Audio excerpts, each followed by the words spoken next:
عزیز القدر واجب الاحترام معزز و محترم سامعین،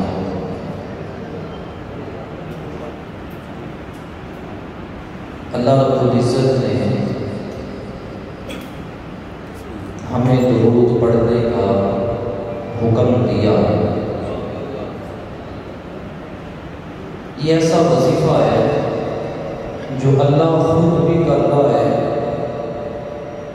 اللہ کے فرشتے بھی کر رہے ہیں، اور اللہ نے حکم دیا ہے ایمان والو تم بھی حضور پہ درود پڑھو۔ درود پڑھنا یہ نہیں ہے کہ صرف ہم درود پڑھ رہے ہیں اور ہمارے درود پڑھنے سے حضور کی شان بلند ہو جائے گی۔ حضور کی شان جہاں ہے وہیں پہ، لیکن درود پڑھنے سے ہمارا مقدر سنور جائے گا۔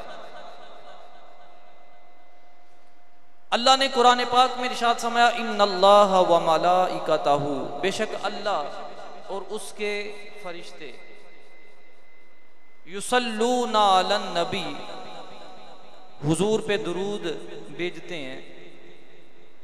یا ایھا الذین آمنوا، اے ایمان والو، صلو علیہ وسلموا تسلیما، تم بھی حضور پہ درود اور سلام بھیجو۔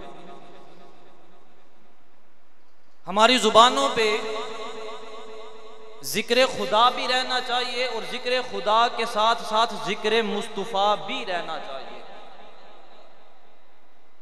حدیث پاک میں حضور نے ارشاد فرمایا ان للہ سیارۃ من الملائکہ، حضور نے فرمایا کہ اللہ نے فرشتوں کے مختلف گروہ بنائے ہیں، ہر فرشتے کی ڈیوٹی، ہر فرشتے کا اپنا کام۔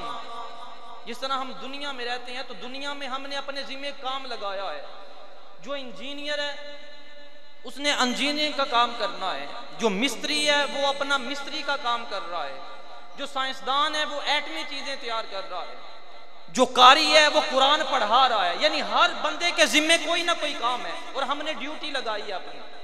ان للہ سیارۃ من الملائکہ، اللہ نے بھی فرشتوں کی کچھ ڈیوٹی لگائی ہوئی ہے۔ کچھ فرشتے ایسے ہیں جن کو اللہ رب العزت نے خاص مختص کیا ہوا ہے، ایک خاص گروہ ہے فرشتوں کا کہ وہ ایسی محفلوں میں جاتے ہیں جہاں پہ ذکر خدا اور ذکر مصطفیٰ ہوتا ہے، جہاں پہ اللہ کا ذکر ہوتا ہے، اللہ کے محبوب کا ذکر ہوتا ہے۔ اذا مروا بخلق الذکر قال بعضهم اقعدوا، جب وہ ایسی محفل سے گزرتے ہیں جس میں ذکر ہو رہا ہوتا ہے، جس میں اللہ کا ذکر ہوتا ہے، حضور پہ درود پڑھا جاتا ہے، آقا علیہ الصلوۃ والسلام کی ثنا، عظمت، مرتبہ اور مقام بیان کیا جاتا ہے، حضور پہ درود پڑھا جاتا ہے۔ قال بعضهم اقعدوا، فرشتے آپس میں مباحثہ کرتے ہیں، ایک دوسرے سے کلام کرتے ہیں، باتیں کرتے ہیں اور کہتے ہیں اقعدوا، اس محفل میں بیٹھ جاؤ، بڑی غنیمت والی یہ محفل ہے۔ تو گویا فرشتے ایسی محفلوں میں بیٹھتے ہیں جہاں پہ حضور کا ذکر ہوتا ہے۔ فَإِذَا دَعَا الْقَوْمُ أَمِّنُوا عَلَى دُعَائِهِمْ، ہم محفلوں میں جاتے ہیں، جا کے ذکر کرتے ہیں، دعا مانگتے ہیں، واپس آ جاتے ہیں۔ تو حضور پہ درود بھیجتے ہو تو ایسی محفل میں بیٹھ کے فقط تم ہی آمین نہیں کہتے، اگر تم دعا مانگتے ہو فقط تمہارے ساتھ بیٹھے ہوئے لوگ آمین نہیں کہتے، بلکہ اللہ کی نوری مخلوق تمہارے ساتھ بیٹھ کے تمہاری دعاؤں پہ آمین کہتی ہے۔ فَإِذَا دَعَا الْقَوْمُ أَمِّنُوا عَلَى دُعَائِهِمْ، کہا فقط تم دعا مانگتے ہوئے آمین نہیں کہتے۔ ایک دعا مانگ رہا ہے، مولانا صاحب دعا مانگ رہے ہیں اور باقی بیٹھے بندے آمین کہتے ہیں، کیا نہ فقط وہ آمین نہیں کہہ رہے بلکہ اللہ کی نوری مخلوق فرشتے بیٹھ کے تمہاری دعاؤں پہ آمین کرتے ہیں۔ اور اس حدیث کو جلاء الافہام نے نقل کیا ہے۔ اور پھر آگے حدیث کا ایک ٹکڑا سنیے، اسی حدیث سے متصل ہے۔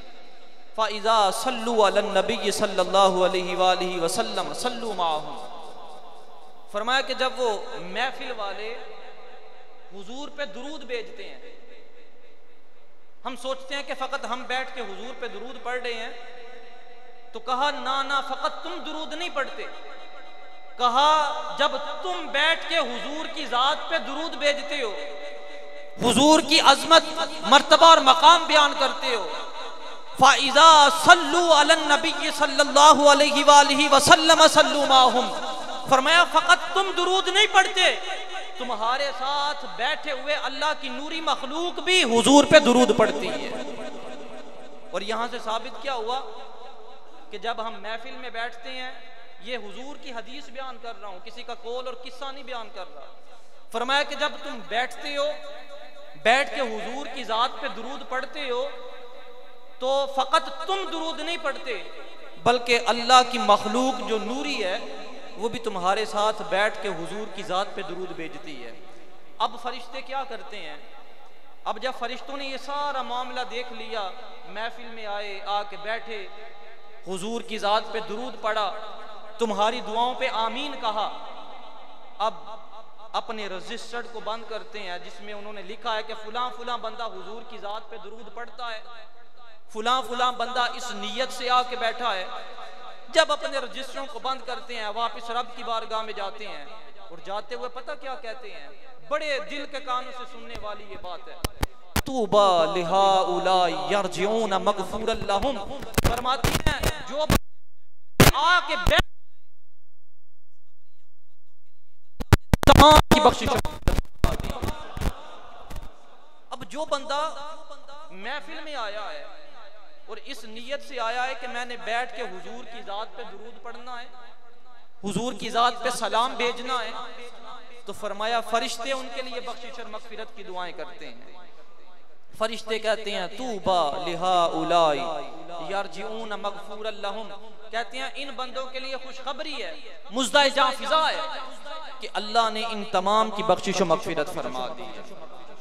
اب ایک مرتبہ ذرا بلند آواز سے سبھی درود پاک پڑھیے، الصلاۃ والسلام علیک یا رسول اللہ وعلی آلک واصحابک یا سیدی یا حبیب اللہ۔ اب دوسری حدیث پاک کی طرف چلتے ہیں۔ اب ہم محفل میں آ کے بیٹھتے ہیں، کوئی بندہ آتا ہے کہ فقط لنگر کے لالچ کے لیے، کوئی تنقیدی نظر کے لیے آتا ہے، کوئی آ کے فقط محفل کا ماحول دیکھتا ہے اور بیٹھتا ہے۔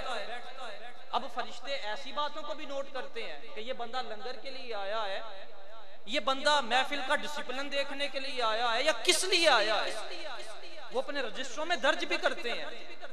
جب واپس رب کی بارگاہ میں جاتے ہیں تو اللہ کی بارگاہ میں جا کے کہتے ہیں کہ یا اللہ ایک فلاں بندہ آیا تھا، وہ تیرا ذکر کرنے کے لیے نہیں آیا تھا، وہ تو رستے سے گزر رہا تھا، اپنی کوئی حاجت تھی اس کی، اس نے دیکھا چند بندے بیٹھے ہوئے ہیں، وہ بھی آ کے ان میں شامل ہو گیا، بیٹھ گیا، مولا اس کے لیے کیا حکم ہے، اس کا کیا کرنا ہے؟ اللہ کہتا ہے اے فرشتوں، جو میرے بندوں کی سنگت اختیار کر لیتا ہے میں رب اس کو بھی بخش دیتا ہوں۔ اب وہ فقط اپنے کام کے لیے گزر رہا تھا، اس کا ارادہ نہیں تھا محفل میں بیٹھنے کا، وہ تو گزرتا گزرتا بیٹھ گیا۔ اب اللہ کہتا ہے کہ جو ایسا بندہ ہے فقط گزرتا گزرتا بیٹھ گیا اور محفل کا ماحول دیکھا اس نے، ارادتاً نہیں آیا، اللہ کہتا ہے میں نے اس کی بھی بخشش اور مغفرت فرما دی ہے۔ تو یہ ایسی محافل ہوتی ہیں کہ جس میں ذکر خدا کیا جاتا ہے، ذکر مصطفیٰ کیا جاتا ہے، حضور کی ذات پہ درود پڑھا جاتا ہے۔ اللہ کہتا ہے کہ جو ایسی محافل میں آ جاتا ہے میں رب ان تمام کی بخشش و مغفرت فرما دیتا ہوں۔ اور ایک اور حدیث پاک میں حضور نے ارشاد فرمایا کہ جو بندہ میری ذات پہ درود پڑھتا ہے میں اس کے گناہ معاف کر دیتا ہوں۔